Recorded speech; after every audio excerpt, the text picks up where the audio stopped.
dito tayo mag-i-enjoy ni Baby. Hey! Yay! Mag-swim tayo! Let's go! Let's go! Swim tayo, swim! Kung type nyo naman ng isang Mexicano-Spanish experience para kay Mami, no passport and visa needed dito sa Casa Ibiza sa Antipolo City. It's a Mexican-inspired theme. So pagkapasok mo ng Casa Ibiza, mag-feel mo na nasa ibang lugar ka. Siyempre, gusto namin parating tao na siyempre nagbabakasyon sila. We'd want the people to feel that they're in a different place. And yet, affordable. Kapuso, makulay ang buhay dito. Di masyadong obvious sa mga room accommodation.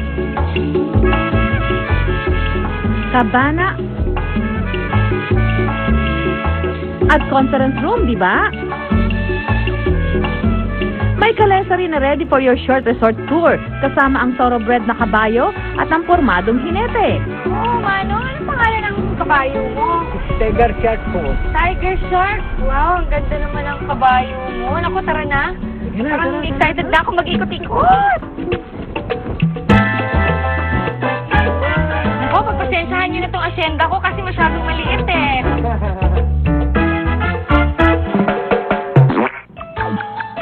Oh my God! Hili, nututan pa tayo ni Tiger Shark. Tiger Shark, ha? Bastos ka.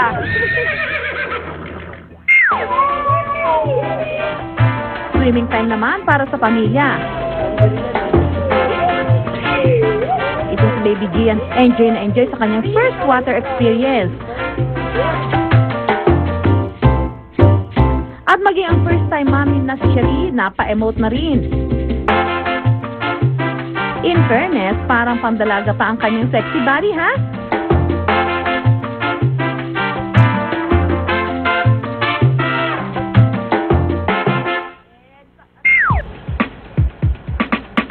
Chow time na, kaya heto ang mga hinanda ni Chef. All exclusive here in Casa Ibiza. Wow, special naman. Sana ba tayo ngayon? Yum-yum.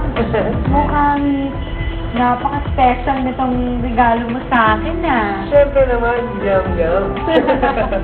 Dinala kita sa restaurant ng Casa Ibiza. Yung mga food natin, medyo vibrant colors.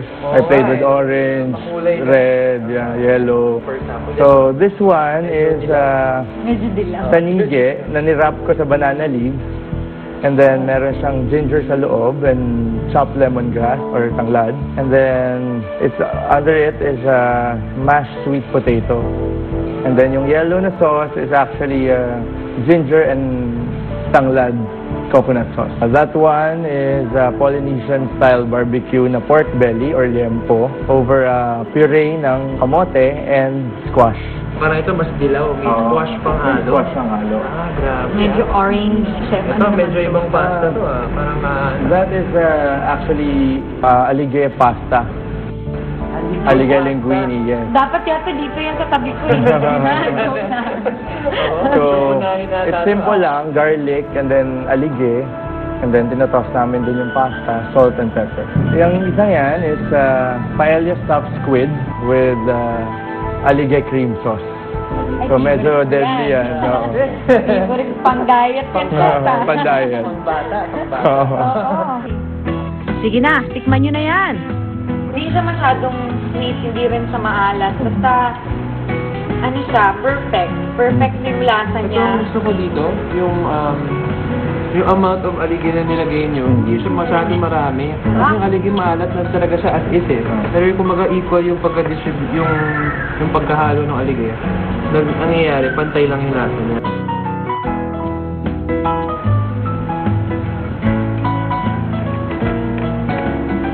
Ano pa?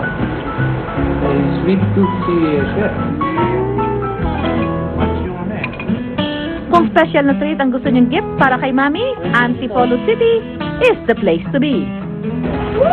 Yay! Naku, thank you so much, ha. Napaka-special talaga yung gift mo sa akin.